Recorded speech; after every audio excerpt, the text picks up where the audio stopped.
दोस्तों, अगर आप चाहते हैं करेंट अफेयर की पक्की तैयारी तो ये 10 सवाल आपके लिए हैं। चलिए शुरू करते हैं आज का क्विज। आज का पहला क्वेश्चन है, भारत की खुफिया agency research and analysis wing यानी रॉ के नए प्रमुख के रूप में किसे नियुक्त किया गया है? दोस्तों, पराग जैन को RAW रॉ का नया प्रमुख नियुक्त किया गया है। वे 1 जुलाई 2025 से अपना कार्यभार संभालेंगे और पूर्व प्रमुख रवि सिन्हा का स्थान लेंगे। पराग जैन भारतीय पुलिस सेवा IPS के 1989 बैच के अधिकारी हैं और उनका कैडर पंजाब है। लंबे समय से खुफिया तंत्र में काम करने का अनुभव रखने वाले जैन को इस पद पर लाना सरकार की एक रणनीतिक नियुक्ति मानी जा रही है, यानी इसका सही आंसर है पराग जैन। चलिए अगली क्वेश्चन देखते हैं। हाल ही में आदि कर्म योगी कार्यक्रम किस मंत्रालय द्वारा शुरू किया गया है? दोस्तों, आदि कर्म योगी कार्यक्रम को देश भर में जनजाति कार्य मंत्रालय द्वारा प्रारंभ किया गया है। इस पहल का प्रमुख उद्देश्य है जनजाति समुदायों के लिए बनाए गए कल्याणकारी योजनाओं का लाभ सीधे जमीनी स्तर पर पहुंचाना, ताकि उनके वास्तविक लाभार्थी समय रहते उनका पूरा लाभ उठा सकें, यानी इसका सही आंसर है जनजाति कार्य मंत्रालय। चलिए अगला क्वेश्चन देखते हैं दोस्तों। कॉमनवेल्थ पार्लियामेंट्री एसोसिएशन यानी CPA इंडिया रीजन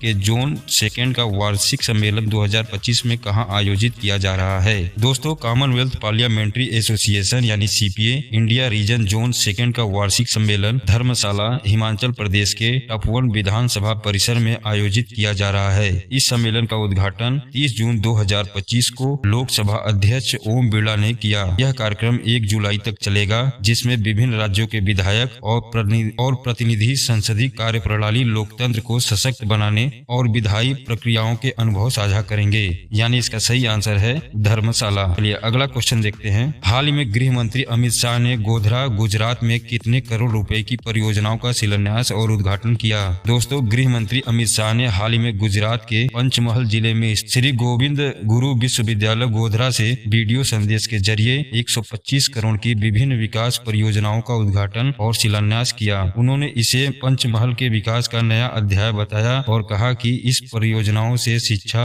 अधोसंरचना और सामाजिक विकास को बल मिलेगा, यानी इसका सही आंसर है 125 करोड़ रुपए। चलिए अगले क्वेश्चन देखते हैं। वर्ल्ड एस्ट्रॉयड डे हर साल किस तारीख को मनाया जाता है? दोस्तों, वर्ल्ड एस्ट्रॉयड डे हर साल 30 जून को मनाया जाता है। यह दिवस संयुक्त राष्ट्र द्वारा मान्यता प्राप्त है और इसका उद्देश्य आम लोगों को क्षुद्र ग्रहों से जुड़ी संभावित खतरों और अंतरिक्ष अनुसंधान की वैज्ञानिक संभावनाओं के बारे में जागरूक करना है। इस दिन को 1908 के तुंगुस्का घटना की याद में चुना गया है, जब एक बड़ा उल्कापिंड साइबेरिया में गिरा था और बहुत बड़ा नुकसान हुआ था, यानी इसका राइट आंसर है 30 जून। चलिए अगले क्वेश्चन देखते हैं। हाल ही में कनाडा की फेयरफॉक्स फाइनेंशियल होल्डिंग में वरिष्ठ सलाहकार के रूप में किसे नियुक्त किया गया है? तो दोस्तों, पूर्व नीति आयोग के CEO और भारत के G20 शेरपा रहे अमिताभ कांत अब कनाडा स्थित फेयरफॉक्स फाइनेंशियल होल्डिंग लिमिटेड में सीनियर एडवाइजर की भूमिका निभाएंगे। उनके पास प्रशासनिक क्षेत्र में 45 वर्ष से अधिक का अनुभव है। फेयरफॉक्स के चेयरमैन प्रेम वत्स ने इस नियुक्ति को भारत की कंपनी के दीर्घकालीन निवेश और रणनीतिक दृष्टिकोण के लिए एक मजबूत कदम बताया है, यानी इसका राइट आंसर है अमिताभ कांत। चलिए अगला क्वेश्चन देखते हैं। हाल ही में किस फॉलिस पार्क को यूनेस्को की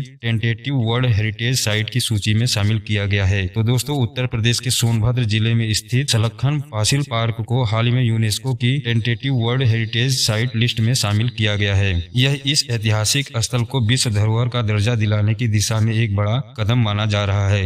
इस पार्क में पाए गए स्ट्रोमेटोलाइट्स और प्राचीन शैवाल के जीवाश्म लगभग 1.4 अरब साल पुराने माने जाते हैं, जो इसे दुनिया के सबसे पुराने जीवाश्म स्थलों में शुमार करता है, यानी इसका राइट आंसर है सलखन फॉसिल पार्क।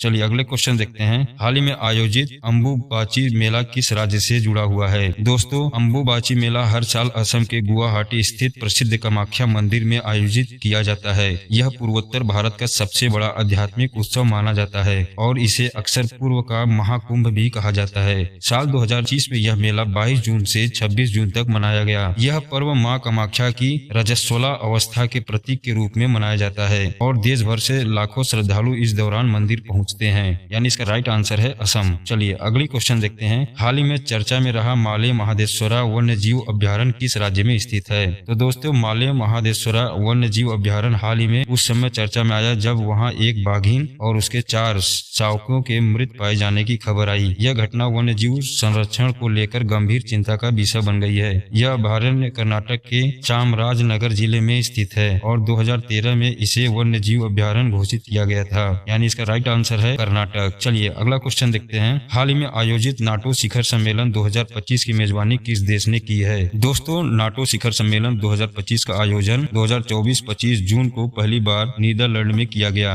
यह सम्मेलन द हेग के वर्ल्ड फोरम में संपन्न हुआ, जो नाटो के इतिहास में एक ऐतिहासिक क्षण था, क्योंकि 1949 में गठित होने के बाद पहली बार नीदरलैंड इसकी मेजबानी कर रहा था। इस समिट में 32 सदस्य देशों और सहयोगी राष्ट्रों के करीब 45 राष्ट्राध्यक्षों और सरकार प्रमुखों ने भाग लिया, यानी इसका राइट आंसर है नीदरलैंड। दोस्तों, आज की वीडियो में सिर्फ इतना ही। मिलते हैं कल की वीडियो में। के लिए धन्यवाद।